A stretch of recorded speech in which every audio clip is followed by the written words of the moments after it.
Hello. Welcome back to I'm Working Late. Welcome back. What episode is this? This is episode 6. Okay, we're getting through them. We're getting through them. We hope you've been enjoying them so far. We've had a lot of stress recording them, mainly due to tech issues. Yeah, it's been tiresome. It's been challenging and it's been testing, shall we say the least. But happy it's all working now. We're resilient. Yeah. We're building some serious IT skills here. So today's episode, Holly. Today's episode, Macy. What are we talking about? We're talking about how you work the room. How to network. Which is ironic because we actually, this morning, 12 hours ago, had a networking event. We did. We attended a networking event, which, so I mean, a while ago we would have been like, I've definitely had networking events and been really scared. Yeah. And obviously we hosted our own, and I was equally as terrified. But I think this is going to be a good episode for us to speak about the perspective of being the guest at a networking event and also being the person hosting it and like, agreed, you know, seeing the differences between that. Because when we were hosting it, I wasn't like, obviously I was paying attention to the people there, but I'm not paying attention to the people in the sense that I think the host is paying to me when I'm the guest. Yeah. You know, so I think this is a good one to talk about. As always, we've got the notes sorry, on our phone, because we can't memorize the entire episode. No, we can't. We speak from experience, but bits and pieces we need to see. So, but I do want to just start off by saying, and it segues pretty well into question of the week. I think your first experience networking is when you're probably going to university open days, A-level open days, and you get put in a group with people, and they say to you, tell me about yourself. What's a fun fact? You know, icebreakers. I think they're your first entry into networking. Agreed. So with that really great segue that I just did, we'll move on to question of the week, which is, I'm going to take this one over today. Okay, if that's okay with you. Yeah, no, go for it. This is an equal opportunities here. So the question of the week, and we also did a survey for this. So I'm going to start off with the survey. Go for it. We asked who has a fun fact about themselves. What do you think the percentage of do and don't was? How is the correct way? Okay, this isn't English. What is the correct way to word that sentence of what percentage of people do you think had it? How do you word that? It's been a long day. How do you word that? What percentage of people... guess what percentage of people don't have one? Yeah, okay. Don't have a fun fact or to share. As whichever one's easiest for you. As somebody who does have a few fun facts on lock. A few? How greedy. How fun, may I say? I am going to say... No, I'm not. I think about at least 45% of us have got a fun fact to share. Surely. Wrong. Wrong. Only by... I'm not going to do the math on that one. But I think it's 30%. So 70% of people who voted on this poll don't have a fun fact. Oh, right. I am one of these people. Okay. I really, really struggle when people say, you know... Is that because you think you aren't fun? I just... Yeah, you just don't have like an interesting I don't have anything to kind of... You speak French, that's interesting. Yeah, but then they'll ask me to do that, and I just don't want to do that. So again, you just kind of answered what my fun fact would be. So I'm so sorry. Before you go there, that was the percentage. Our question of the week, we didn't necessarily get answers from people because it's going to be a thing between just us two. What is your fun fact for your introductions? Tell me. My fun fact, I couldn't actually show you. List all 10 that you've got. You can show me. No, I can't. Not unless you cut me open. I have 3 kidneys. That is my fun fact. That is the fact that I share all the time when like... What's the reaction like? Is it like that? Yeah. No, that was more side. That was more like insulting. I usually get like a... Really? I You know have this three fun kidneys. fact How does that work? because when we went out after uni, we played with our like uni class. We played Two Truths and One Lie. I've got that on lock as well. She's got that on lock as well. You now know my one truth. Though. Yeah, and you said like about the three kidneys, but you also said you had a cat, and I know this girl does not have a cat. So I was like, that's a lie. You don't have a cat. You don't have a cat. But everybody and thinks then I have a cat. I remember whispering to you. I was like, "Do you have a cat?" Because I was sat next to her, and I was like, "She doesn't have a cat, guys. She doesn't have a cat." So my two truths and a lie are always, well, now everyone's gonna know.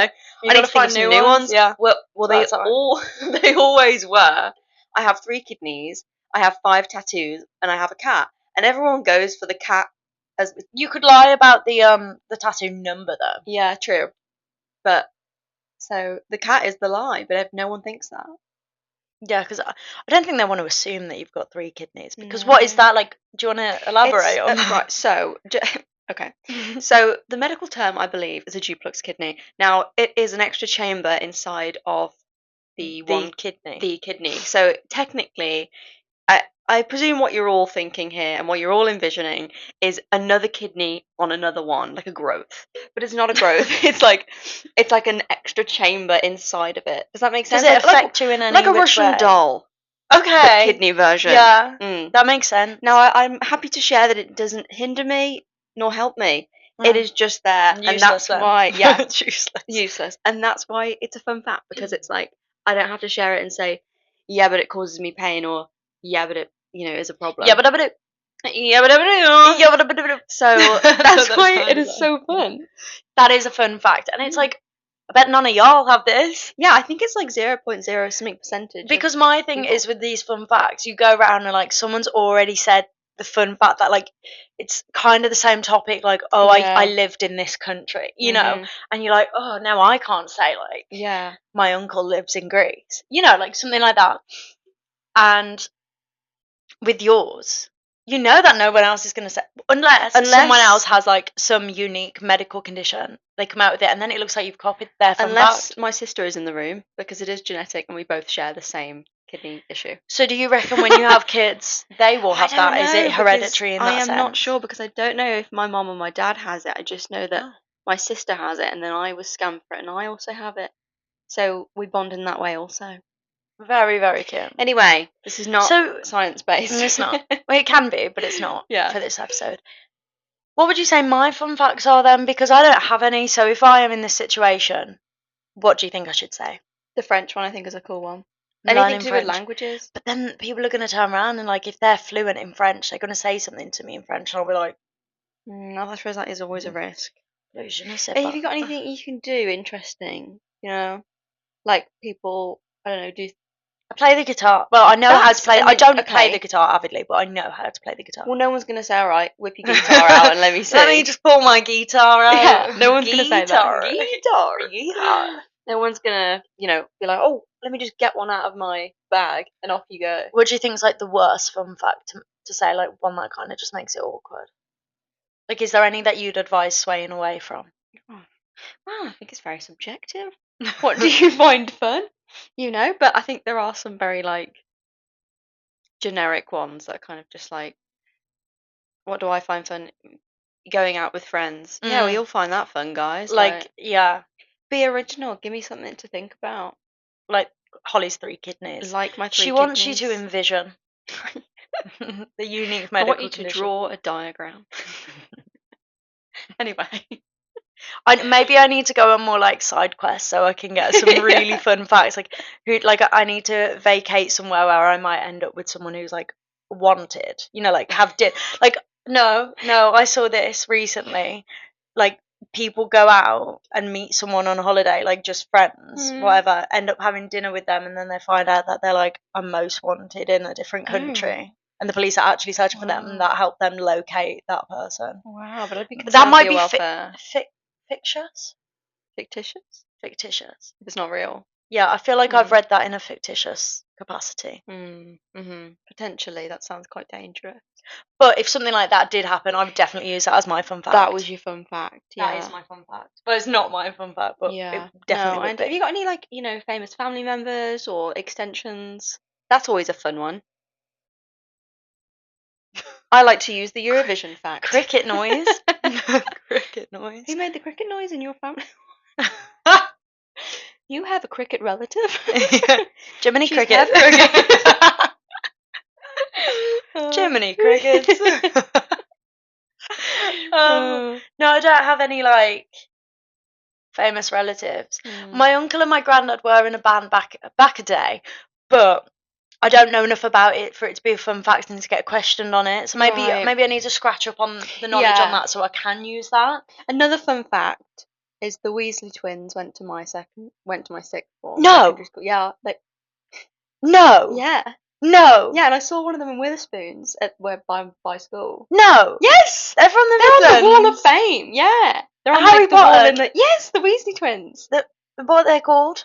There's Ron, who's not the twin. No. The brothers, Fred and George. Fred and George. Yeah. The ones who sell the things at the. Yeah. So in the school, they're on the wall because they went to. They're from the West Midlands. Yeah.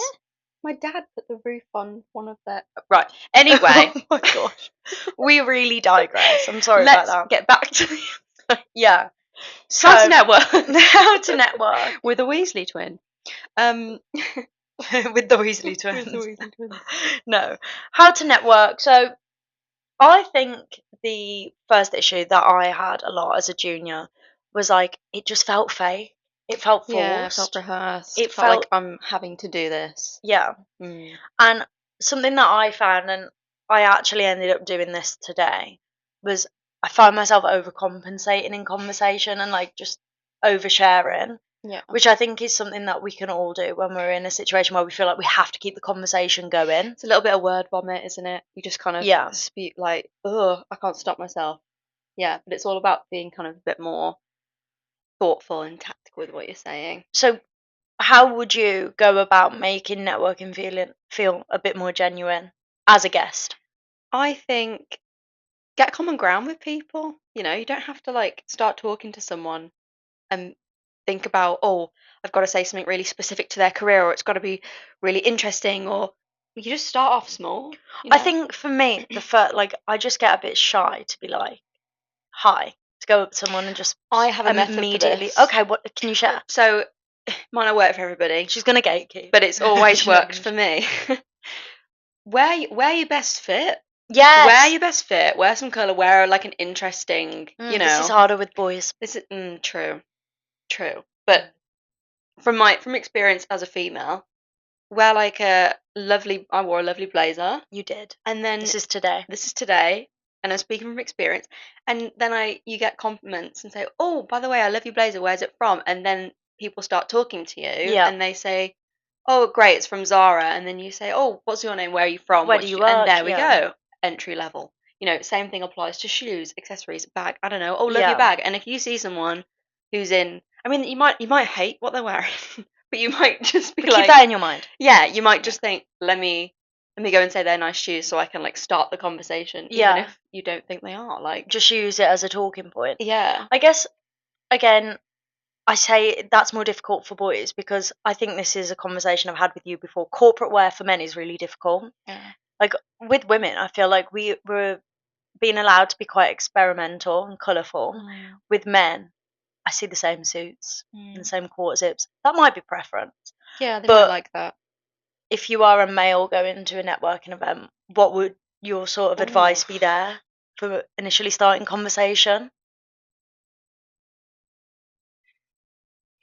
That's a tough one. Yeah, it's tough because I'm not. Yeah, we're not male, obviously.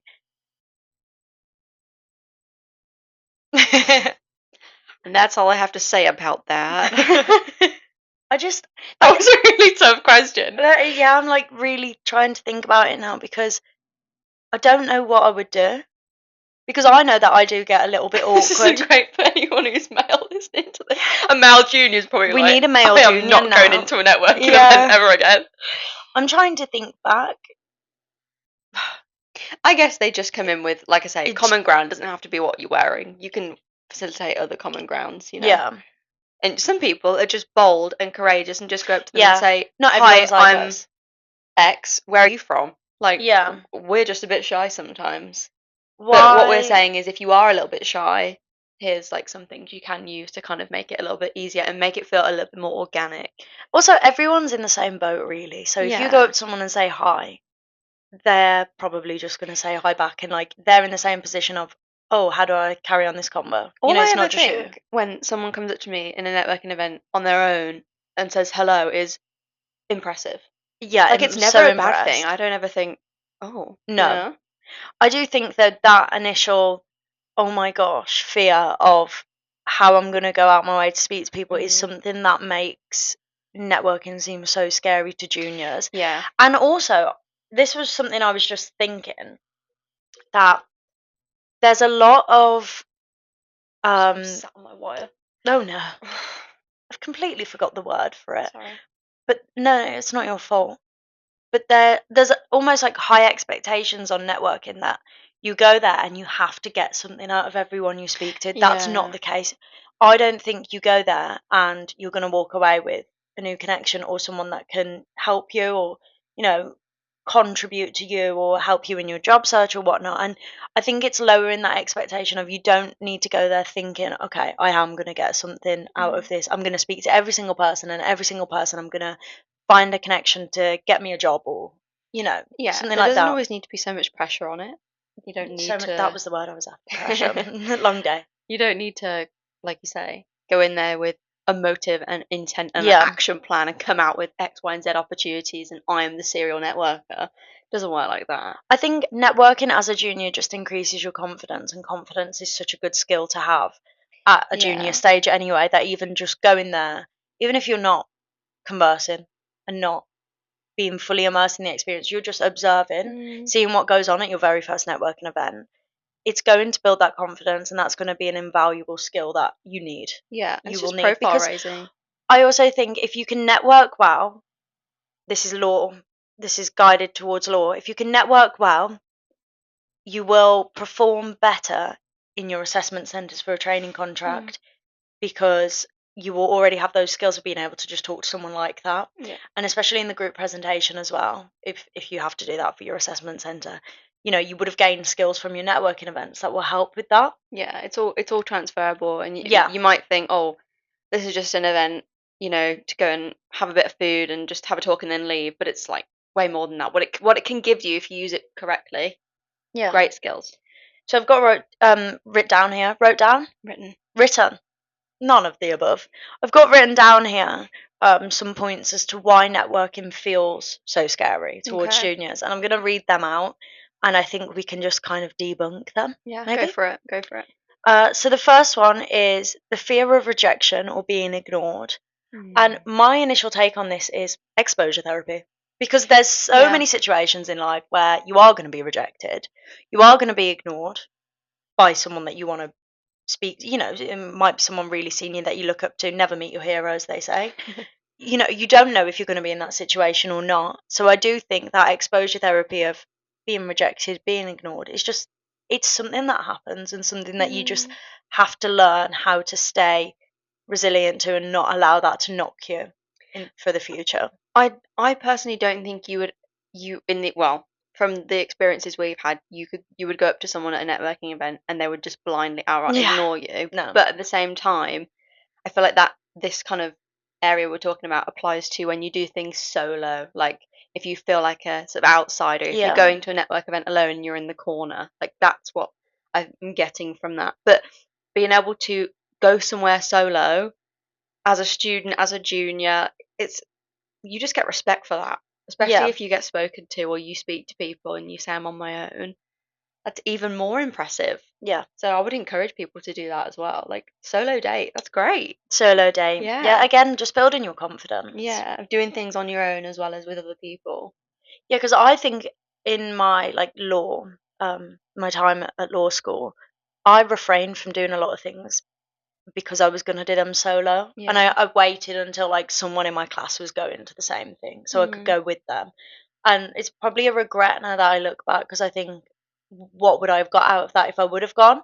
And it's just from the fear of, I didn't want to go alone and be by myself and have to take that initial step to go up to speak to people by myself. It was the comfort of like knowing someone was there.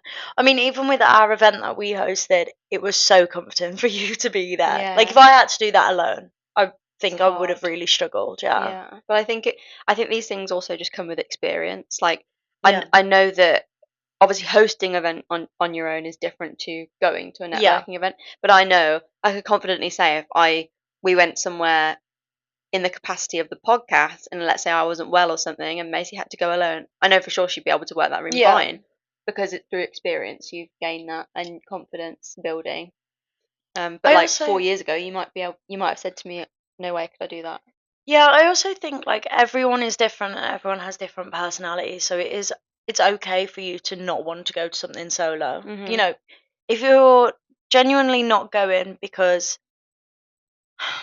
I'm trying to think of like the reasons as to genuinely not go in personality wise. Maybe if you're just an introvert, for Mm. example, it's okay for you to not want to go to these networking events. Like we're not saying you have to go, you have to go. Do you think it's good to push yourself? It's good to push yourself, but obviously some people aren't comfortable going to them, and there's still some seniors now that avoid going to networking events Yeah. because it's just not their thing. It's just Yeah. not their thing. But I do think that networking is one of the most important resources when you're building a career, which is what I found personally, and I don't know if you feel the Oh, same. 100%. Like it's In the grown my capacity of network. in the Yeah. capacity of the podcast, I think networking has been one of the biggest things that's helping I us. think it's vital, yeah, Yeah. for growth. Um, So, So on that topic, going to move on to the next reason as to why networking is so scary. Feeling like you've got nothing valuable to offer. I think this ties in with the expectations. No one's yeah. expecting that of you. No, I don't think so either. They're not going to expect you to, especially as a junior, Give them a job. to roll off all this accreditation and all this experience you've got behind you, and them to think, "Oh my God, like that's not what they expect." Again, like it is thinking they've been in that position before. It's realizing, Mm. I think, when you're a junior, everyone is a human. When you meet Yeah. a partner, they are just a human. When you're getting interviewed, when I've got like worked up about interviews, I've always thought they're literally just another person. They're the Yeah. same as me. Yeah. Of course, they're They a like human being. they're just a person, and I think that's something so reassuring to keep thinking in your head. And I think the same applies to networking as well. Mm. Even if someone is expecting something of you, there's no need to be scared of that because it's just another human. You're just Yeah. talking to someone else. Rightly so. Um, Next one we've kind of already touched on about worrying about being seen as fake or an Opportunist. Mm. Preying on opportunist. the what can I get out of this? Yeah, which I don't know. I think that's all about how you conduct yourself. If you're just gonna go up to people and like pitch yourself and then walk away, it is that's going to giving come across like that. opportunist, And yeah. it depends what you really want. If that's what you want, if you've made it very clear, I'm here just for opportunities and I'm here for business, not to make, an actual relationship, that's fine as well. Some people are all for you being straight to the point and saying, what can we do? How can we help each As other? long as you're not arrogant with it, I think. Yeah, Yeah. yeah. So that is the way that some people operate. Mm. So again, I think it all comes down to personality at these Mm. events. And of course, with personality, you're not going to find everyone is like you. Yeah. And that's okay. Yeah. That's okay. So you might talk to someone at a networking event and think, this isn't going anywhere except this conversation. And that's okay. Yeah. That's You know what? okay. Yeah. You're not going to get on with everyone in No, the you're not everyone's cup workplace. of tea and they're not yours, and that's fine. Exactly. Um, But that is something that you will come across at networking events, and it's fine. It's nothing personal. yeah. It's nothing on them. It's nothing on you. You just deal with it and move on. Um, we've already covered not knowing what to say or where to start, and that was the last one on that. We cover So so many things without even knowing. literally, We hit all the it's points. because we waffle. So I'm going to move on to part two, um, which again segues nicely from what I said about um, how we were saying worrying about being seen as fake Hmm. or an opportunist. Um, you have to reframe your mindset. And one of the key points I've got here is networking is not just asking about favors, it's about making genuine connections. Mm. And I think that is such an important point because whatever you're asking for in the moment, obviously that's instant gratification and you've achieved what you wanted to achieve if you do get it. But it's so important to make these long lasting, genuine relationships because you don't know when you will need something in the future or Mm. when they will need you. And it's nice to have someone come to you for something, I think. To remember you and think, oh, let me put this person in touch with this person who I spoke to at a networking event because they can help that person out. Yeah.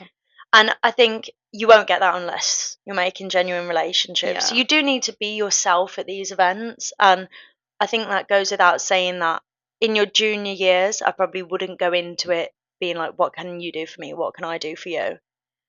We obviously can't speak from senior events and networking events, but I imagine senior networking events to be a bit more, here's my business card, you know, because they're not necessarily Yeah. networking as a junior. Do you see what I I'm see what you're saying? saying. Yeah. I think as well, if with building like genuine connections, what I would and what I personally like to do is if I really get along with someone and have made a connection, I'll keep that up. We will like I'll go for coffee or we'll check in, Yeah, we go for lunch or we do whatever because it's genuine and I like them, they like me and we get along as yeah. well as like in a firm business capacity as well as like in an acquaintance friendly And way. of course, if you don't have that opportunity to like go out and meet them, keeping up with them on LinkedIn and reacting to their stuff Yeah, is always a great, commenting, yeah. giving them a message, Just letting them know that I love You're you. watching. I love seeing your stuff. Because they'll um, appreciate that as well. They like to know that yeah, it's enjoyable their content they're putting out and things. yeah. Um, so I always say this saying, and I'm sure I've said it before in one of the episodes, is always be interested Mm. before you're interesting.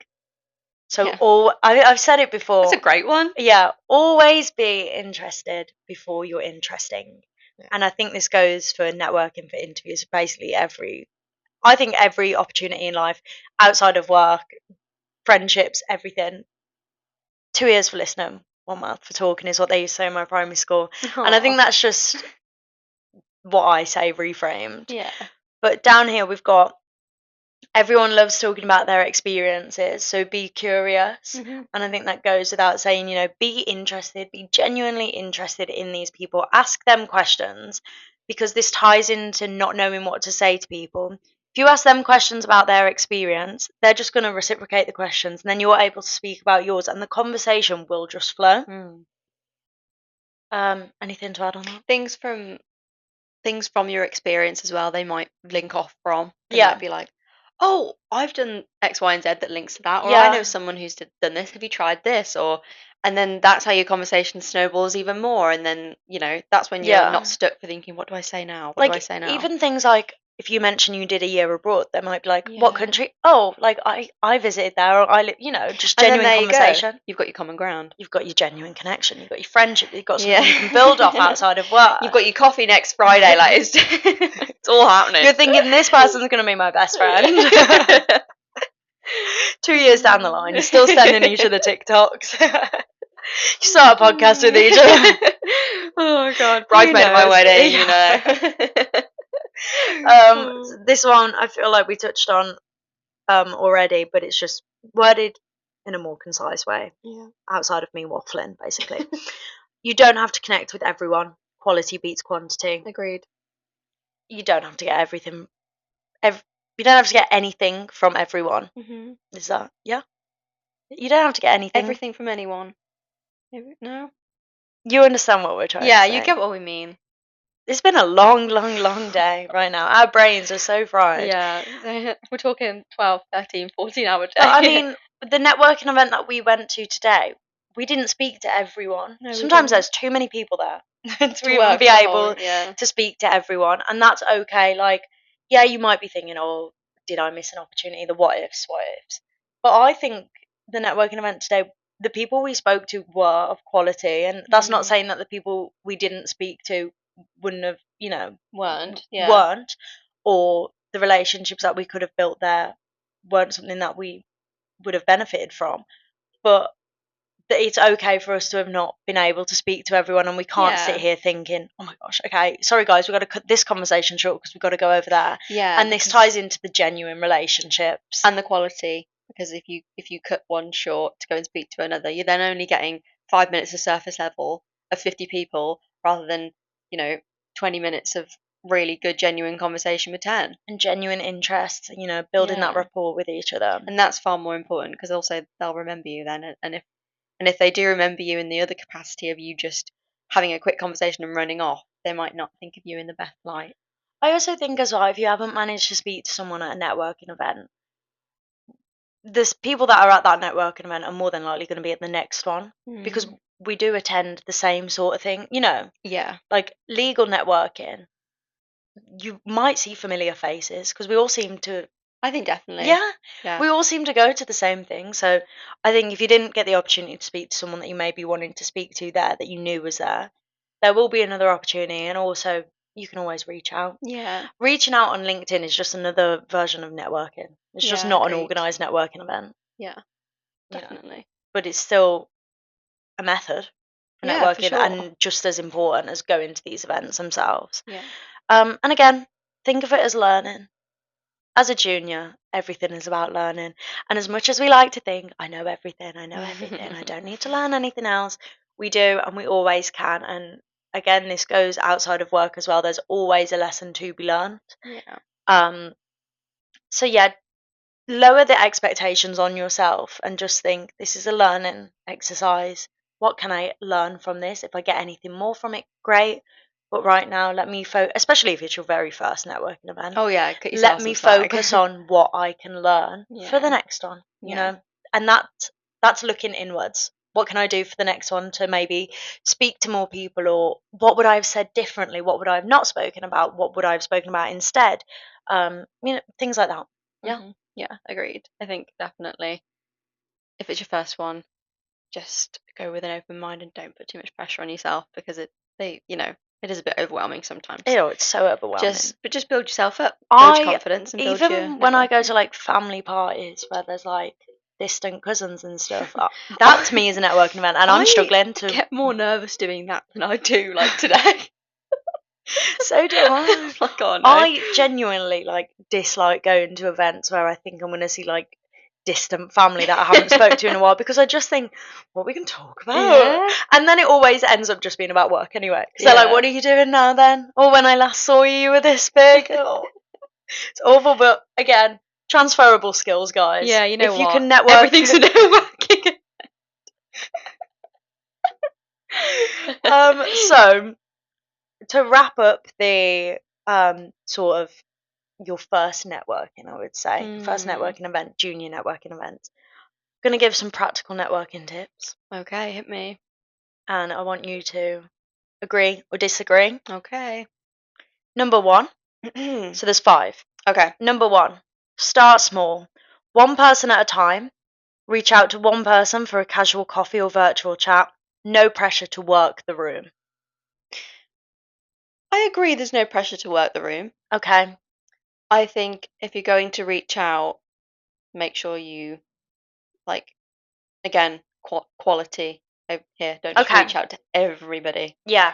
Really Because then you think of who could you want to speak to. you could then end up with 10 coffees in one week and think, oh my gosh. And then you're overwhelmed and you do I don't Yeah. have time. And you want it to be genuine. So the only thing I would add to that is like be a bit more selective with who you're going for coffee with in terms of like whether that reflects with what you want to talk about and what you want to do. In the capacity of an actual networking event, what do you think about the whole like one person at a time thing? Are you thinking at your very first networking event, are you maybe just giving yourself that goal to speak to one person, or are you going to encourage speaking to as many as possible? No, I think if it's your first one, me personally, I would set myself again a smaller goal. Yeah. And think, okay, if I just speak to one person, I'm happy to walk away. If I speak to 4, wow, I've exceeded my goal. Yeah.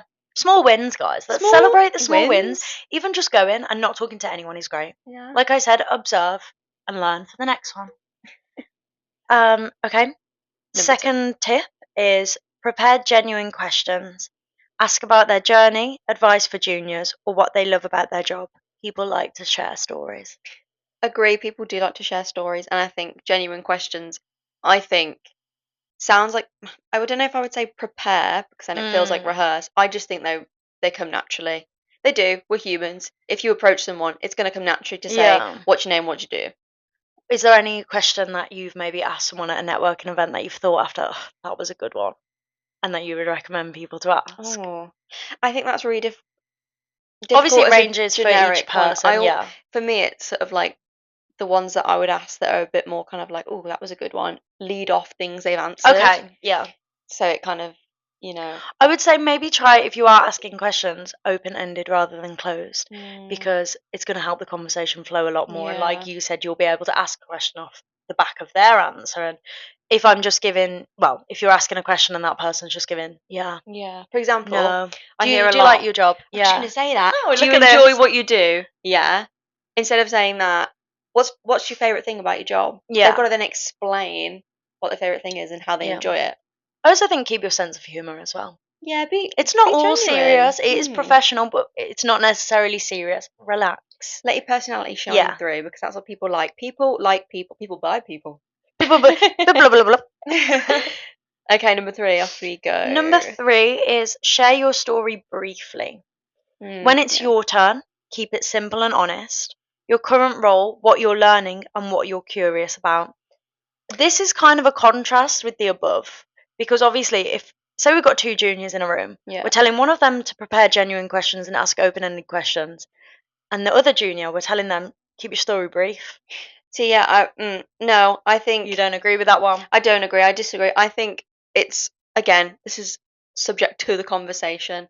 If you need to expand, you expand. Yeah. You can't. It might look weird if you're just like, don't restrain yourself. Yeah, don't hold it in. Yeah. If you're just like, yeah, I did a law degree, and not like, and they think, well, you could have said a bit more.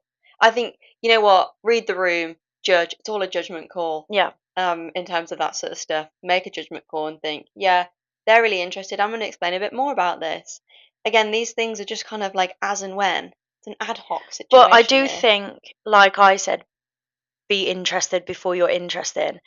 If you're going up to someone, don't just go up to them and say, hi, my name's this, I do this. Yeah. Don't just share your story briefly. I would ask questions before questions are asked. Yeah, personally. Agreed. And I think find that's out what good they advice. do, then you tell them, what you do, and how long or short that is. You'll be able to judge by the conversation. Again, okay, tip number 4, I feel leads on quite well from that, is give before you get. So offer something small, a thank you, sharing something useful that you've learned. Juniors, for example, I would encourage maybe having a conversation about, I don't know, a commercial awareness topic that you like. Trying to find that common ground, like, oh my, did you see about this? Not something boring, not boring commercial awareness that we all know exists. Yeah. Something that's genuinely fun, which I find the most interesting, like, wow, commercial awareness is like the media ones and tech ones, in my opinion, or ones to do with brands that I wear. And I'm like, oh, what's going on there? Yeah. What's happening with this lawsuit? I think another one that I spoke about the other week was, I think it was my line manager actually, Haley Road. I think Elf bought Road or something like that. Yes, like it was the biggest beauty side deal. $1 billion. Billion. Yeah, whatever. There you go. There you go. Incredible. I mean, you might not be able to say loads about it, but you just be like, wow, throw it in the conversation. I used her skin milk this morning. Did you hear? Like, if they're on that vibe, they're on that vibe. Right now, I've got espresso on right now. Just at the end of that tip, we've got, like we said, connecting them to someone else. This is why I think it's so important to build genuine relationships, because as a junior, although you're not able to probably connect them to someone else, they can connect you to someone else, or they can say, and I've